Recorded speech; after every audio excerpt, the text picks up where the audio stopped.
Hello everyone, welcome to SKB math and physics education চ্যানেলে তোমাদের স্বাগতম। শুরু করব কার্তিক চন্দ্র মণ্ডলের পিএসসি মিসলেনিয়াসের সেট নম্বর 17 অঙ্ক 76 থেকে পুরোটাই 100 পর্যন্ত শেষ করব। আশা করি তোমরা এই সেটটা প্র্যাকটিস করো। অনেকের কাছে আছে, অনেকের কাছে নেই, কিন্তু যাদের কাছে নেই তাদেরকে বলবো স্কিপ করবে না, দেখতে থাকবে। বাকি সেটগুলো থেকে সম্পূর্ণ আলাদা এবং এর জিকে এবং অঙ্কগুলো সম্পূর্ণ আলাদা এবং আলাদা টাইপের আলাদা চিন্তা ভাবনার ম্যাথগুলো তৈরি করা খুব একটা সহজও নয়, তবে ক্লাসটি দেখলে অবশ্যই ভালো লাগবে। স্কিপ করবে না। শুরু করতে যাচ্ছি সময় নষ্ট না করে। দেখো 76 আর 77, 76 নম্বর ম্যাথটা অবশ্যই পারবে। এই জায়গাটা বলেছে ভগ্নাংশগুলির মধ্যে বৃহত্তম ও ক্ষুদ্রতম ভগ্নাংশটির অন্তর্ফল কত। এর মধ্যে তোমরা বেছে নাও 1/2, 7/8, 3/4, 5/6, 6/7।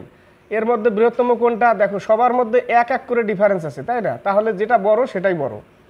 লব যার বড় সেই বড়, লব যার ছোট সেই ছোট। তাহলে এটা বড়, 7/8 বড় আর হাফ হচ্ছে ছোট। এদের অন্তর্ফল বলতে বিয়োগ, লসাগু কত? 16। তাহলে লসাগু হচ্ছে 8, তাহলে 7 - 4 = 3/8। এটা হচ্ছে অ্যান্সার। ঠিক আছে, এবার হচ্ছে 77 নম্বর। এদের মধ্যে দেখো 1 - 1/3, 1 - 1/4, 1 - 1/5 ডট ডট দিয়ে 1 - 1/99। এগুলো আমি করিয়েছিলাম। এখানে দেখো, এখানে যোগ বিয়োগ করো 2/3, এখানে 3/4, এখানে 4/5। এটা কেটে যাচ্ছে, থাকছে কি উপরে 2, তাহলে উপরে 2 থাকবে আর এদিকে 99 থাকবে। কাটাকাটি করে লাস্টে এটা থেকে যাবে, বাকি সব উপরে কাটাকাটি পড়বে, তাহলে লাস্টে 99 থেকে যাবে। তাহলে এটাই উত্তর, 2/99। 77 নম্বর দেখো, 4 অঙ্কের ক্ষুদ্রতম পূর্ণবর্গ সংখ্যাটি হলো 1024। ওখানে দেওয়াই আছে, দেখো 1024। 78-এর সি নম্বর। 1024 হচ্ছে 1024 কার বর্গ? 32-এর বর্গ, তাই না? 1024, এটাই অ্যান্সার। 79, দুটি সংখ্যার গসাগু ও লসাগু যথাক্রমে 44 ও 226। গসাগু হচ্ছে 44, লসাগু হচ্ছে 264। যদি প্রথম সংখ্যাটিকে 2 দিয়ে ভাগ করা যায় তাহলে ভাগফল হয় 44। অর্থাৎ প্রথম সংখ্যা ধরে নিলাম x, তাকে যদি ভাগ করা যায় ভাগফল হয় 44। তার মানে সংখ্যাটা কত? 88। সংখ্যাটা 88, তাহলে একটা সংখ্যা 88, আরেকটা কত তাই চেয়েছে। তাহলে আমরা লিখব 44 × 264/88, কারণ লসাগু ইন্টু গসাগু সংখ্যা দুটির গুণফল। লসাগু ইন্টু গসাগু সংখ্যা দুটির গুণফল। তাহলে একটা যদি 88 হয় তাহলে আরেকটা কত? তাহলে আরেকটা বি সেইভাবে বের করব। 4 × 44, 8 × 88, 3 × 8 = 24, 3 × 8 = 24, 3 × 4 = 12, 132। কত উত্তর? 132 উত্তর। 80 থেকে 82, 80 নম্বর। একটি ঘড়ির পেন্ডুলামের ঘণ্টাটি 1 ঘন্টায় 1 বার, 2 ঘন্টায় 2 বার, 12 ঘন্টায় 12 বার হারে বাজে। ওই ঘড়িতে দুদিনে মোট কতবার ঘণ্টাটি বাজবে? এটা হচ্ছে 1 ঘন্টায় 1 বার, 2 ঘন্টায় 2 বার, 3 ঘন্টায় 3 বার। তার মানে 3 ঘন্টায় 3 বার বলতে ঢং ঢং ঢং এইভাবে। 4 ঘন্টায় ঢং ঢং ঢং ঢং 4 বার এইভাবে বাজবে। তাহলে 12 ঘন্টায় 12 বার বাজবে, তাই না? তাহলে এটা আমাকে ফর্মুলা কিসে ফেলতে হবে? এই টাইপের অঙ্ক n × n+1/2। এখানে n হচ্ছে 1 থেকে ক্রমাগত সংখ্যা 12 পর্যন্ত, তাই না? 1 থেকে ক্রমাগত পরপর সংখ্যা 12 পর্যন্ত তার যোগফল নির্ণয় করা। ঠিক আছে, তার সূত্র হচ্ছে এটা, যোগফল নির্ণয় করা। তাহলে এখানে n হচ্ছে 12। ঠিক আছে, তাহলে n যদি 12 হয়, এবার বলেছে দুদিনে, প্রশ্নটা বলেছে শেষে যে ওই ঘড়িতে দুদিনে মোট কতবার ঘন্টাটি বাজবে। একটা ঘড়িতে 12 ঘন্টা পর্যন্তই থাকে, তাই না? তারপর আর থাকে না। 24 ঘন্টায় তাহলে কয়বার? 2 বার। 12 বার করে 24 ঘন্টায় 2 বার, আর 24 ঘন্টায় 2 বার, টোটাল 4 বার। 4 বার বাজবে এরকম। তাহলে আমরা এখান থেকে আগে বের করে নিই কতবার হচ্ছে 12 ঘন্টায়, তার সাথে 4 গুণ করে দেব। 13/2, 6 × 13 78, 12 ঘন্টায় 78 বার টোটাল, কিন্তু এটা 48 ঘন্টা বলতে 2 দিন, মানে 4 বার বাজবে, বাস গুণ করে দাও 312 বার বাজবে টোটালে। কতবার বাজবে? 312 বার। 81 নম্বর, 5, 7 এই অনুপাতটির প্রতিটি পদ থেকে কত বিয়োগ করলে অনুপাতটি 1:2 হবে? ধরে নেই x বিয়োগ করলাম 1:2 হবে। 5 দুগুণে 10 minus 2x equal to 7 minus x, তাহলে x ইকুয়াল টু 3 থাকছে। 3 উত্তর, ঠিক আছে, 3 উত্তর। এবার 82তে বলেছে একটি ব্যাগে 50 পয়সা, 25 পয়সা ও 10 পয়সার মুদ্রার সংখ্যার অনুপাত 1:2:5 এবং তাদের মোট মূল্য 132 টাকা। কত টাকা? 132 টাকা। বলেছে 50 পয়সা, 25 পয়সা আর হচ্ছে 10 পয়সা, এদের অনুপাত কত?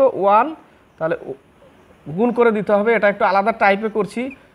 1 গুণ হচ্ছে 2 গুণ হচ্ছে 5, ঠিক আছে। তাহলে গুণ করলে কত? 50 পয়সা, এদিকেও 50 পয়সা, এদিকেও 50 পয়সা, টোটাল পয়সা কত? 150 পয়সা, মানে 1.5 টাকা। তাহলে আমাকে নতুন নিয়মে করতে হবে 132/1.5 টাকা, যোগফল নিচে বসালাম, ইন্টু 10 পয়সার অনুপাত কত? 10 পয়সার 5, তাই না? এখানে 5 লেখো। তাহলে দশমিক উঠিয়ে দাও, 3 5 15, 3 4 12, 3 4 12, কেটে গেল 440। উপরে টাকাটা লিখে এটাকে টাকা করতে হবে, পয়সা থেকে টাকা করে নিচে লিখলাম, আর যার অনুপাত চাইবে তারটা গুণ করে দিলে কাটলেই উত্তর বেরিয়ে আসবে। 83 থেকে 85, 83 বলেছে 3, 4 এবং 6-এর চতুর্থ সমানুপাতি। তাহলে 3/4 ইকুয়াল টু 6/x, এটাই হচ্ছে চতুর্থ সমানুপাতি। এইভাবে লিখবো আমরা, ঠিক আছে। তাহলে 3 দুগুণে 6, x ইকুয়াল টু 8 উত্তর। এটা সিম্পল ম্যাথ দিয়েছে। এরপরে 84, প্রথম, দ্বিতীয়, তৃতীয়, চতুর্থ সমানুপাতি। 729 লিটার। একটি মিশ্রণের মধ্যে দুধ ও জলের অনুপাত 7:2। কিছু পরিমাণ জল মেশানোর ফলে যে নতুন মিশ্রণ তৈরি হলো তাতে দুধ ও জলের অনুপাত 7:3। তাহলে 7:2 টোটাল অনুপাত কত? 9। তাহলে টোটাল এটা 729। 8 নং 72, 9 কে 9, 1, তার মানে 1:81। তাহলে এই দুটো আলাদা করে দিই। তাহলে 7 1 7, 7 8 56, এটা হচ্ছে দুধ, আর এটা হচ্ছে 2 1 2, 8 2 16, এটা হচ্ছে ওয়াটার। এবার কি বলেছে?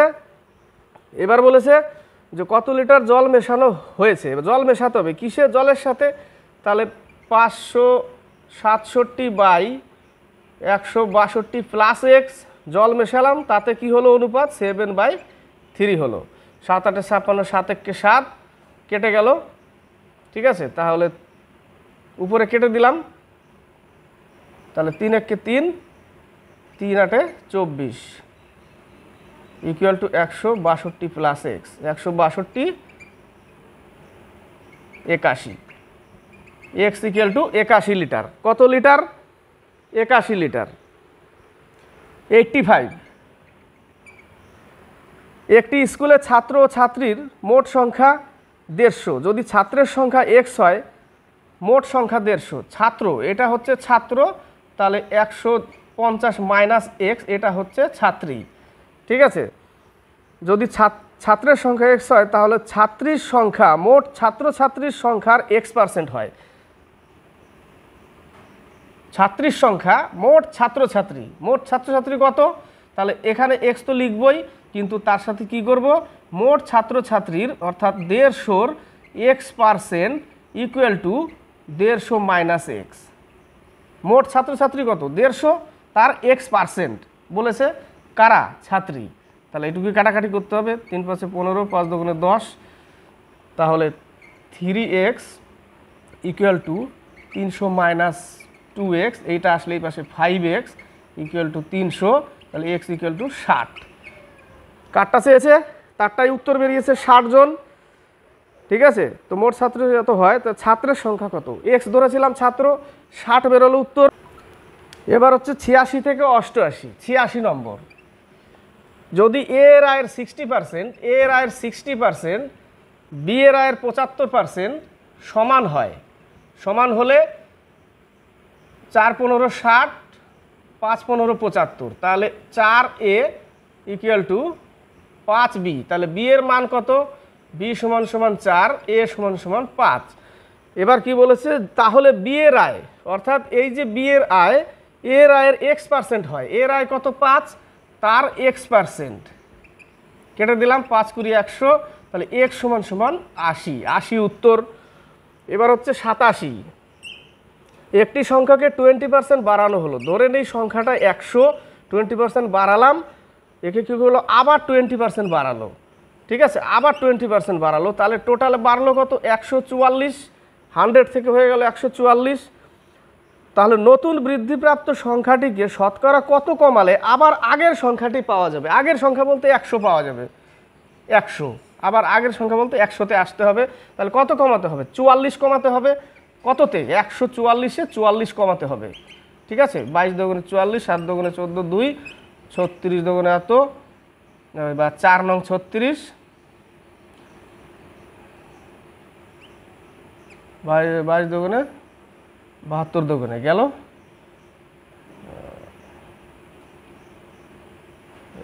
22 দুগুণে 44, 72 দুগুণে এত, তাহলে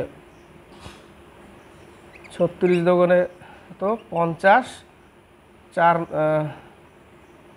সরি কত দিয়ে কাটবো? 72 দিয়ে কাটলাম। এবার কাটবো 11 দুগুণে 22, 36 দুগুণে 72, 4 25 100, 4 9 36। তাহলে 11 × 25 ওকে 9 দিয়ে ভাগ করলে আমরা পাচ্ছি 30 পূর্ণ 5-এর 9%। এটাই পাবো, ভাগ করো, ওটাই আসবে এ নম্বর অ্যান্সার। এবার হচ্ছে 88। বলেছে একটি ক্লাসের 200 জন ছাত্রের মধ্যে 30% ছাত্রের মোবাইল আছে। তাহলে 200 জন টোটাল ছাত্র, তার যদি 30% থাকে তাহলে 60 জনের মোবাইল আছে। যাদের মোবাইল ফোন আছে তাদের মধ্যে 10% ছাত্রের ব্লুটুথের সুবিধা আছে, অর্থাৎ 10% ব্লুটুথ। তাহলে 6 জনের ব্লুটুথ আছে। লাস্টে কতজন ছাত্রের ব্লুটুথের সুবিধা আছে? 6 জনের। 89 নম্বর। 4 বছরের মোট সুদ আসলের এত অংশ হলে, অর্থাৎ আসল 4 বছরের মোট সুদ, এটা হচ্ছে সুদ। আসলের কত? 8/25। এইটুকু করতে হবে, 8/25। 4 বছরের মোট সুদ আসলের 8/25, বাস এইটুকু করতে হবে। 4 25 100, 4 4 কেটে দিলাম, পি কেটে দিলাম, আর সমান সমান 8%। কত পার্সেন্ট? 8%। ডি নম্বর। এবার হচ্ছে 90 নম্বর অঙ্কটা, বাড়ির হোমওয়ার্ক রইল, উত্তর বের করবে। এক ব্যক্তি কিছু টাকা 5 বছরের জন্য ধার নিয়েছে, মানে কিছু টাকা, পি টাকা 5 বছরের জন্য ধার নিয়েছে, তার ঋণের পরিমাণ ও মোট সুদের অনুপাত, অর্থাৎ পি সমান সমান 5 আর মোট সুদ পরিমাণ 2, অর্থাৎ 5:2। তাহলে ঋণের পরিমাণ ও বার্ষিক সুদের হারের অনুপাত কত? আমাকে কি করতে হবে? এই অঙ্কটা ধরে নিতে হবে, ঠিক আছে, যে 5-এর সাথে আমি 20 গুণ করলাম, এটা তাহলে আসল হয়ে গেল 100 টাকা, আর 2-এর সাথে 20 গুণ করলাম, সুদ হয়ে গেল 40 টাকা। কারণ এটা আসল, আর এটা আসল আর হচ্ছে সিম্পল ইন্টারেস্টের অনুপাত দিয়েছে 5:2। তাহলে আসল হচ্ছে 100 টাকা, আর সুদ হচ্ছে 40 টাকা। এবার আমাকে অঙ্কটা করতে হবে, পার্সেন্টেজটা বের করতে হবে। কত বছর? 5 বছর। কত টাকা? তাহলে 100 টাকা, 5 বছর, আর পার্সেন্ট, সুদ কত টাকা? 40 টাকা, ঠিক আছে, 40 টাকা। কেটে দাও, 5 8 40। তাহলে আর সমান সমান 8 পেলাম। এবার আসল আর সুদের হারের অনুপাত কত? আসল কত? 100, সুদের হার কত? 8। তাহলে 4 25 100, 4 দুগুণে 8, মানে 25:2। এই অঙ্কটা তুমি যাই ধরো, উত্তর তোমার ওটাই ঠিক, কিন্তু অপশানে দেখতে হবে যে আমার উত্তরটা কোনটা দিয়েছে। এটাই হচ্ছে খেলা অঙ্কটায়। তুমি 100-র জায়গায় 500 ধরতে পারো, উত্তর বেরোবে, কিন্তু 25:2 আসবে না, যে কোনো আসবে একটা, সেটাও কিন্তু ঠিক উত্তর, কিন্তু সেটা অপশানে নেই। এই অঙ্কটাকে অপশানে দেখে করতে হবে যে আমি কত ধরবো, ঠিক আছে। এটা রইল হোমওয়ার্ক, ট্রাই করো। এবার হচ্ছে 91 থেকে 92,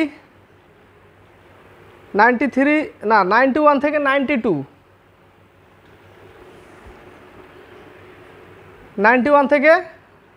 91-এ দেখো, চক্রবৃদ্ধি সুদের ক্ষেত্রে প্রতি বছর আসল একই থাকে না, প্রতি বছর আসল পরিবর্তিত হয়।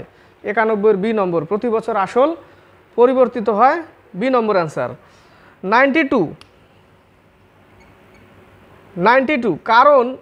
কারণ বলছি করণ 60,000 টাকা বিনিয়োগ করে একটি ব্যবসা শুরু করলো। 6 মাস পর শিরিষ 1 লক্ষ টাকা বিনিয়োগ করে ব্যবসায় যোগ দিল। 1 বছর পর মোট লাভ 1,51,800 টাকা হলে শিরিষের লাভ্যাংশ কত? দেখো, এ 60,000 টাকা নিয়ে 1 বছর নেমেছে, কিন্তু এ 6 মাস পরে আসলো, তাই না? 6 মাস পরে আসলো, তাহলে 6 মাস খাটছে, 1 বছর থেকে 6 মাস পরে আসলে 6 মাসই খাটছে। তাহলে এদের মূলধনের অনুপাত আমাকে বের করতে হবে আগে। 4টা শূন্য কাটলাম, 6 দোকানে 12, 5 দোকানে 10, তাহলে 6:5। এটা হচ্ছে করণ, এটা হচ্ছে শিরিষ। শিরিষের লাভ্যাংশ কত ছিল? শিরিষ কত? 5 অনুপাত, যোগফল কত? 11 ইন্টু কত টাকা লাভ হয়? মোট টাকা 1,51,800 টাকা। ঠিক আছে, 11 দিয়ে কেটে যাবে এটা, 11 কে 11, 4 থাকলো 41, 3 11 33, 8 11 88, কাটলো 0 0, 5 8 40, 4 19, এত টাকা। কত টাকা? এত টাকা। এর অপশনটা নেক্সট পেজে, কিন্তু নেক্সট পেজ থেকেও তুলতে পারিনি। 93 থেকে 95, 93 এ 45,000 টাকা বিনিয়োগ করে একটি ব্যবসা শুরু করলো এবং বি পরে 54,000 টাকা বিনিয়োগ করে ব্যবসাতে যোগদান করলো। 1 বছর পর তাদের লাভ্যাংশের অনুপাত 2:1 হলে বি কত মাস পর ব্যবসাতে যোগদান করেছিল? এ কত টাকা? 45,000 টাকা। বি কত টাকা? 54,000 টাকা। 1 বছর পর তাদের লাভ্যাংশের অনুপাত কত? 2:1। 1 বছর পর। বি কত মাস পর ব্যবসাতে যোগদান করেছিল? তাহলে আমাদের এটা, এদের মূলধনের অনুপাত যদি বের করি আমি, 6 নং 54, 5 নং 45, তাই না? তাহলে মূলধনের অনুপাত, তাহলে 5 ইন্টু এ কত মাস খাটছে? 12 মাস। বি জানি না, কিন্তু কম খাটে, 12 মাস থেকে কম খাটে। কত মাস? তাহলে 12 মাইনাস এক্স ইকুয়াল টু লাভ্যাংশের অনুপাত কত? 2:1, মানে 2/1। ক্লিয়ার? এখান থেকে আমি বির এক্সের মান পেয়ে যাব কত মাস পরে বি যোগদান করে। ঠিক আছে, 6 দোকানে 12, তাহলে 10 ইকুয়াল টু 24 মাইনাস 2x। তাহলে এই পাশে আসলে মাইনাস কত? 14 equal to minus 2x, minus minus কাটো, x ইকুয়াল টু 7। 7 হচ্ছে উত্তর। 7 মাস পর। কত মাস পর বি ব্যবসাতে যোগদান করেছিল? 7 মাস পরে। এবার হচ্ছে 94। একটি দ্রব্য 5% ক্ষতির পরিবর্তে 5% লাভে বিক্রয় করায় এক বিক্রেতা 5 টাকা বেশি পায়। 5% ক্ষতির পরিবর্তে। ক্ষতি করলে ওর যদি 100 টাকা থাকে, তাহলে 5% যদি ক্ষতি করে, তাহলে ও টোটাল 95% বিয়োগ করলে পাচ্ছি।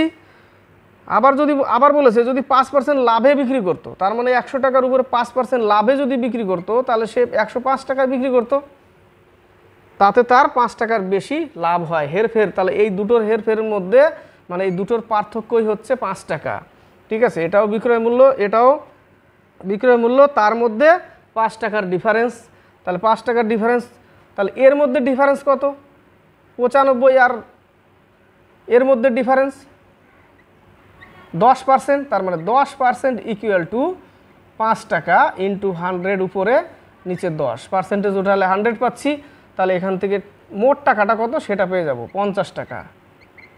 ঠিক আছে, কত টাকা? 50 টাকা হচ্ছে উত্তর।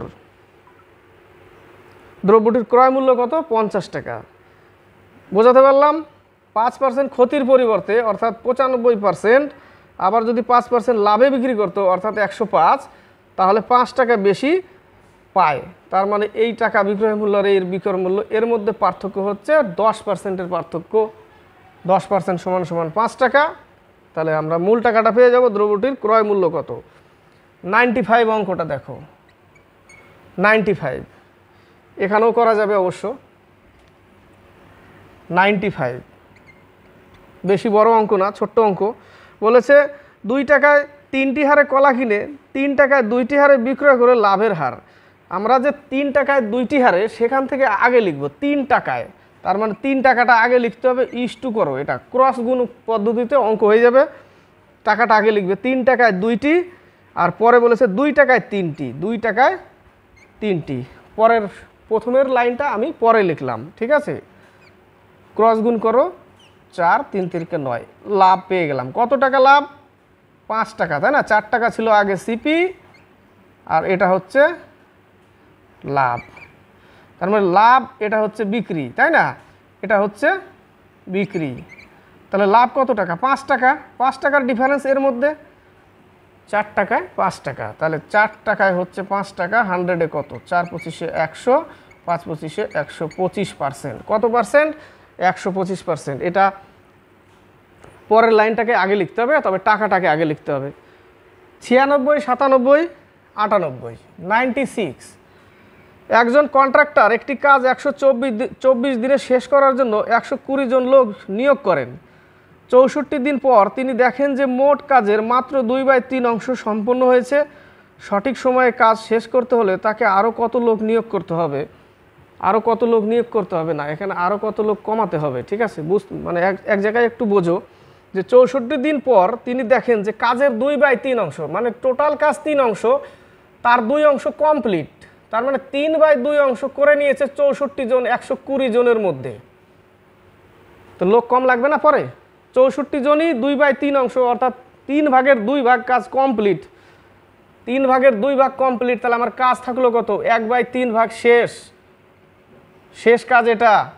শেষ লোক কত? শেষ লোক আর 60 জন আছে, তো লোক কি কমাতে হবে? 64 জন অলরেডি 3 ভাগের 2 ভাগ কাজ করে ফেলেছে, 64 জন আছে আর 60 জন, 1 অংশ কাজ, লোক কমাতে হবে।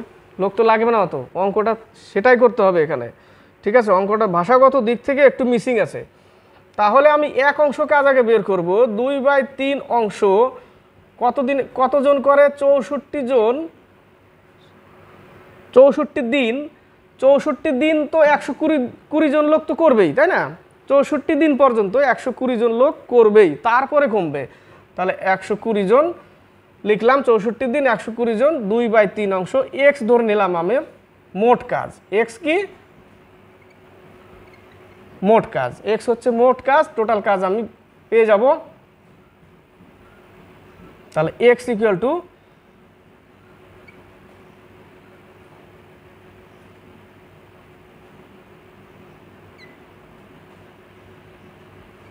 Into 3, 0 12 2 1 25 2 11, x equal to 11,520 total কাজ। এবার আমি অঙ্ক করব যে আমার লোক আছে 60 জন,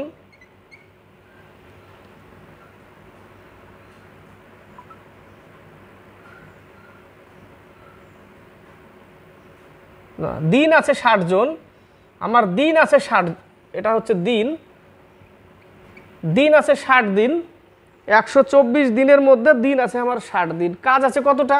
কাজ আছে আমার 1/3, মানে এই কাজের 1/3 কাজ আছে, কিন্তু আমাকে লোক কমাতে হবে। তাহলে 120 থেকে আমি মাইনাস করে দিলাম, এখানে এক্স মোট কাজ ধরেছি, এখানে আমি এক্সটা হচ্ছে লোক কমিয়ে দিলাম, জাস্ট ধরে নিলাম, ওয়াইও ধরতে পারো, কোনো অসুবিধা নেই। আমি এক্স লোক করে কমিয়ে দিলাম, কিন্তু কাজ করবে কতটা? 11,520-র মধ্যে 1/3, তার মানে 3 ভাগের 1 ভাগ কাজ আছে। ক্লিয়ার? 3 ভাগের 1 ভাগ কাজ আছে। 0 0 কেটে দাও, 6 কে 6 55, 6 নং 54, 6 দুগুণে 12 কেটে দাও, 3 6 18, 3 4 12 কেটে দাও, কেটে দিলাম। তাহলে 120 minus x equal to 64, x equal to 56 বেরোবে। কত বেরোবে? 56। উত্তর আমার কত? 56, বি নম্বর অ্যান্সার। কত লোক নিয়োগ করতে হবে না, কত লোক কমাতে হবে? কমাতে হবে লোক এখানে, কারণ 60 দিন আছে আর 1 অংশ কাজ করতে, 1 ভাগ কাজ করতে, তাই না? এটা গেল উত্তর। এবার হচ্ছে 97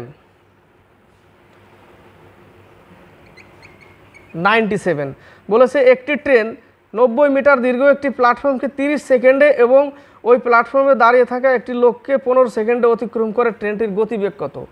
90 মিটার দীর্ঘ প্ল্যাটফর্ম ধরে নেই, এক্স হচ্ছে ট্রেনের দৈর্ঘ্য, তাহলে ট্রেন এবং ট্রেন নিজের দৈর্ঘ্য প্লাস প্ল্যাটফর্মের দৈর্ঘ্য 30 সেকেন্ডে পার করছে, কিন্তু এই ক্ষেত্রে আবার কি বলেছে যে একটি দাঁড়িয়ে থাকা লোককে 15 সেকেন্ডে পার করছে। ঠিক আছে, 15 সেকেন্ডে পার করছে, তার মানে শুধু ট্রেন তার নিজের দৈর্ঘ্যই পার করে। একটা লোক খুঁটি যাই পার করুক, সে তার নিজের দৈর্ঘ্যই পার করে 15 সেকেন্ডে। এই ক্ষেত্রে আমরা ইকুয়াল কেন করলাম? এই ক্ষেত্রে ট্রেনের স্পিডটা সমান থাকে। দূরত্ব বাই সময় সমান সমান স্পিড, দূরত্ব বাই সময় সমান সমান কি লিখি? স্পিডটা সমান থাকে বলেই আমরা স্পিডটাকে সমান করে দিলাম, কেটে দিলাম। তাহলে 90 minus plus x equal to 2x, তাহলে এক্স ইকুয়াল টু 90। দূরত্ব 90 পেলাম। কার দূরত্ব? ট্রেনের দূরত্ব 90, প্ল্যাটফর্মের দূরত্ব 90। তাহলে এবার করব কি আমরা? এবার করব 90 আর 90 হচ্ছে 180, সেখানে 5 পার করছে 30 সেকেন্ডে। ঠিক আছে, তাহলে পেলাম 6 মিটার পার সেকেন্ড।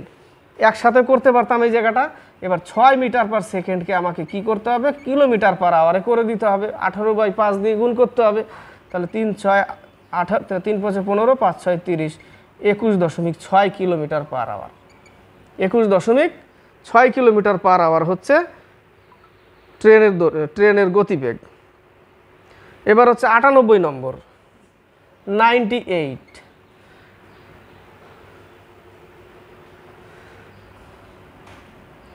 98 এখানেই করে দিচ্ছি, হয়ে যাবে অবশ্য।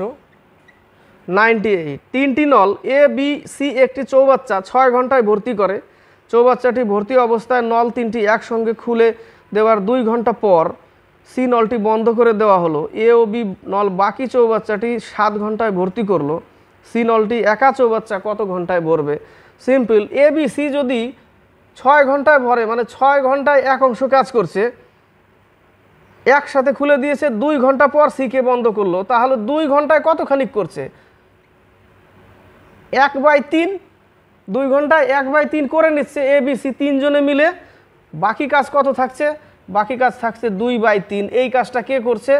এ আর বি মিলে 7 ঘন্টায়। 3 7 21/2, মানে 2/21 হচ্ছে অংশ।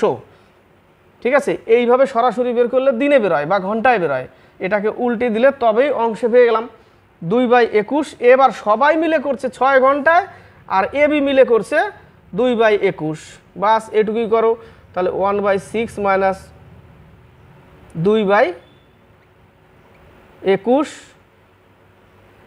126, 21 মাইনাস 12, 9/126, কাটাকাটি করো, 14 আসবে উত্তর। 14 ঘন্টায়। সি করবে 14 ঘন্টায়। 99 আর 100। 99, একটি নৌকা কোনো একটি দূরত্ব স্রোতের অনুকূলে 1 ঘন্টায় যায় এবং একই দূরত্ব স্রোতের প্রতিকূলে 1.5 ঘন্টায় ফিরে আসে।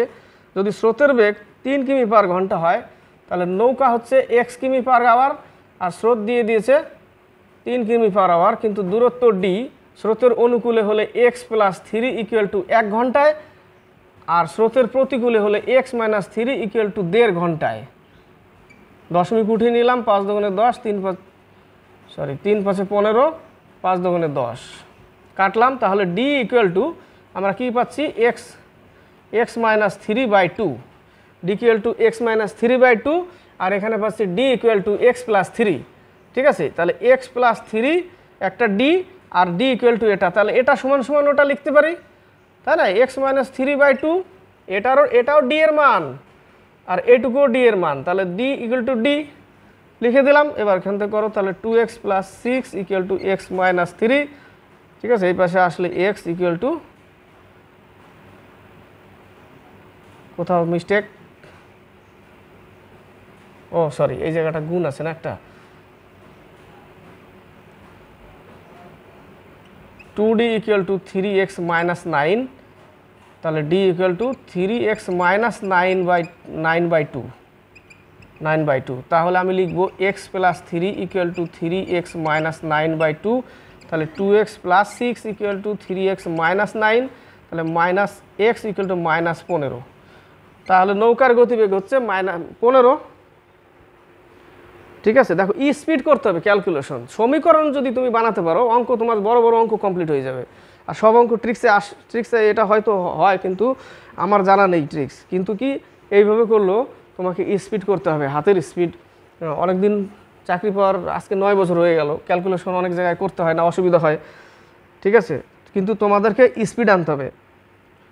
100 নম্বর, একটি রম্বসের দুটি কর্ণের দৈর্ঘ্য যথাক্রমে, রম্বস নিমকি, ঠিক আছে, একটা হচ্ছে 16 আর একটা হচ্ছে 12, তাহলে অর্ধেকটা কত 8 আর এর অর্ধেকটা কত 6, তাই না? তাহলে বাহু পেয়ে যাব। বাহু কত, কর্ণ ধরে নাও, বাহুকে অতিভুজ ধরে নাও, বাহুকে আমরা অতিভুজ ধরে নেব। মুখে মুখে হচ্ছে 8 8 64, এটাকে যদি এক্স ধরি তাহলে x square equal to 64 plus 36 100, তাহলে এক্স স্কোয়ার ইকুয়াল টু 100, তাহলে x equal to √100 equal to 10।